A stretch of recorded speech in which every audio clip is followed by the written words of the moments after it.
Life got real quiet right before everything fell apart. The kind of quiet where you can hear your own red flags breathing.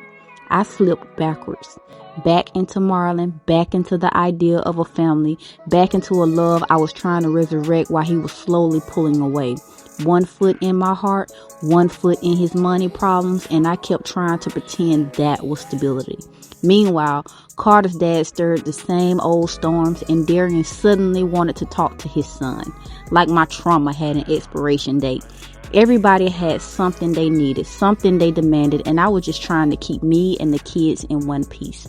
Marlon and I finally let go for real. Not because the love wasn't there, but because loving someone shouldn't feel like paying a bill you never agreed to.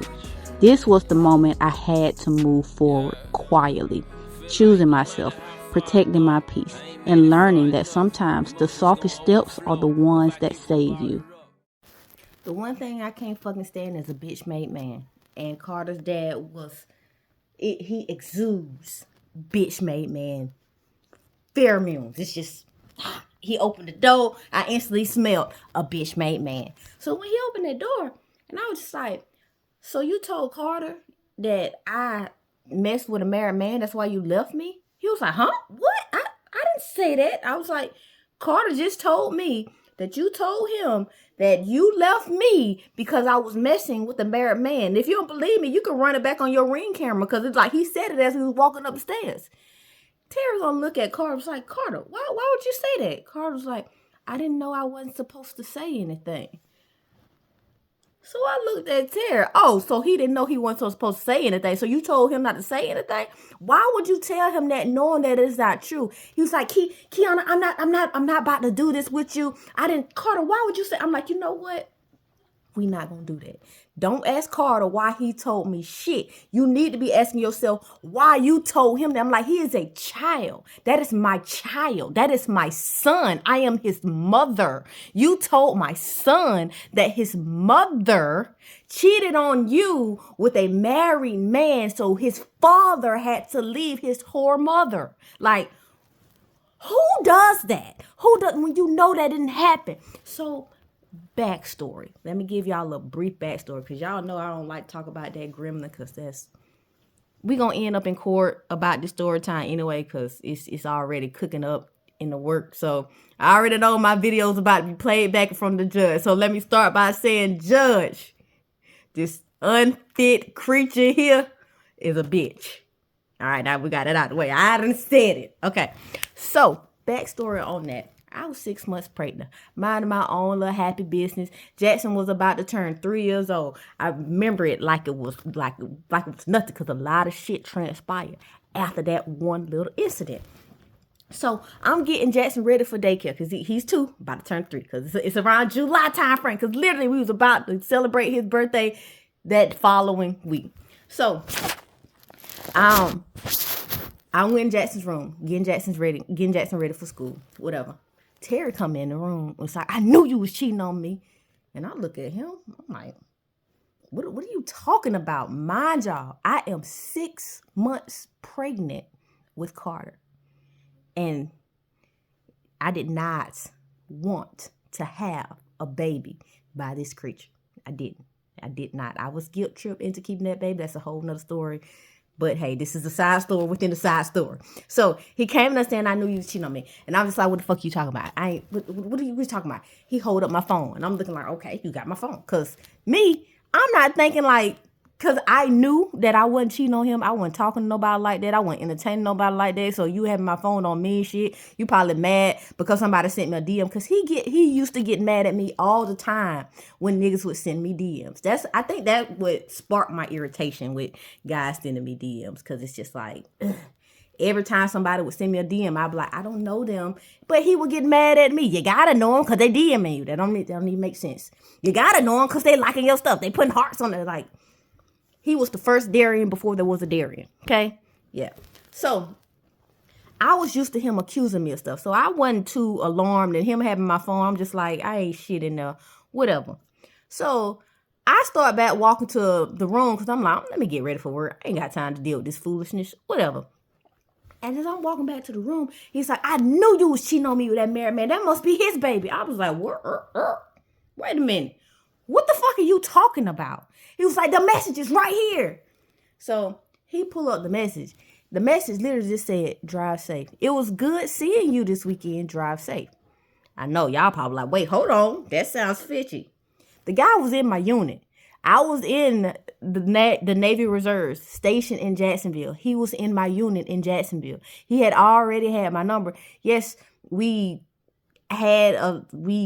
used to talk back in the day, but that was it. The man is married now. So I'm just like, it ain't even nothing like that. The nigga told me to drive safe. It was nice seeing you. Drive safe. Like, yo, cause yeah, we caught up that weekend. I was pregnant. We're in the same unit. I had literally just got put in that unit and like, surprise, he's there. Surprise, I still had the same number. So yeah, that's how that went.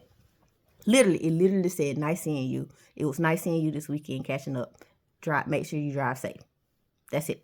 So I'm like, he just told me to drive safe. He's like, oh, so y'all were talking all week? I'm like, we're in the same unit. Mind you, I can understand how he can possibly feel some type of way because I did give him the background of that guy when we first started talking because that was I gave him the backstory on that guy. He always felt a little insecure about this guy. Everybody feels a little insecure about this guy. Everybody. For whatever reason. Don't know why. They felt a little bit insecure about this one particular guy. So I'm just like, Terry, he literally just told me to drive safe. Like, I'm pregnant. He's like, that must be his. That's got to be his. That's his baby. That ain't my baby. I'm like, yo, we are not about to do. I'm not about to do this with you. I'm not about to do this with you. He told me to drive safe. Look, I didn't know he was in the same unit with me until I got in that unit. Till I got there, and it's like, oh shoot, he's a part of that unit. Yet we talk, but that's it. I am pregnant. I'm not sitting down having sex with nobody, doing nothing like that. It wasn't even nothing. We wasn't even flirting. It wasn't even nothing like that. Cause listen, when I am dealing with one person, I am only dealing with that one person because a lot goes into dealing with one person when involving me, like when it comes to me, because it's like I have to study that person. I have to learn that person. I have to learn their patterns. I got to learn how they talk. I got to learn how they walk. I got to learn how they breathe. I got to learn how they lie. I got to learn how they tell the truth. I got to learn how they feel when they sad, when they annoyed, when they upset. I can't do that with a bunch of niggas. I can only do that with one person. And then if I'm talking to a bunch of people and I have that one person I'm doing all that with, that's my favorite person. And y'all gonna know that I have a favorite person and it's not y'all. So it's like, I try not to do that. I ain't gonna say try. I don't do that for that reason. Because I don't even want people to feel left out. Because it's a lot of love I can give. A lot of love. But I can only give one person at a time. Okay? So, he steady going back and forth telling me that I was cheating on him. And I'm getting upset. I'm upset. So, I go back in Jackson's room and I'm trying to calm down. Because I'm like, this nigga ain't trying to hear what I got to say anyway. He's so hung on the fact that I cheated on him. And I don't even understand. It's no flirting in the mess. Literally, it was nice seeing you this weekend. Drive safe. Like nothing. I'm giving you the backstory on what it is. And mind y'all, I had been talking to this man all that weekend. Like, it was never, the only time that I was not on the phone with this man, talking to this man, was when I was in formation. But he had it so strict that, there was no possible way whatsoever. So we going back and forth.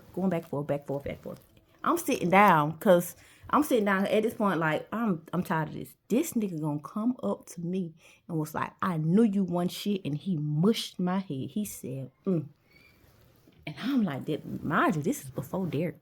I was a hothead. Mind you, he pushed my goddamn head. I was like, oh, fuck no, you're not about to put your hands on me. So I stood up. And when I stood up, the nigga tried to walk off. I'm like, nah, nigga, don't you walk. I'm like, don't you put your fucking hands on me. Again, I'm 6 months pregnant, wobbling behind this nigga, because why the fuck why you mushing my head? Don't mush my head. I already told you that you fabricating shit in your goddamn mind. I'm trying to tell you how you wrong. I can put the timeline together and show you that, like, there was no possible way, but you ain't trying to hear that because you so set on being old and stupid that you just know, whatever. So as he walking off, I'm like, don't you put your hands on me. Don't you don't put your motherfucking hands on me. And then he gonna turn around. He's like, and what you gonna do? I said, nigga, I knock the shit out you. And then I got close to him. And when I got close to him, I like grabbed him. He was like, mama, because He had done called his mama and all. He was like, Mama, she put her hands on me. And I'm just like, nigga, I ain't fucking touch you. And I walked off. Shit pissed me off. It's so fucking unattractive because, like, how you start shit with me?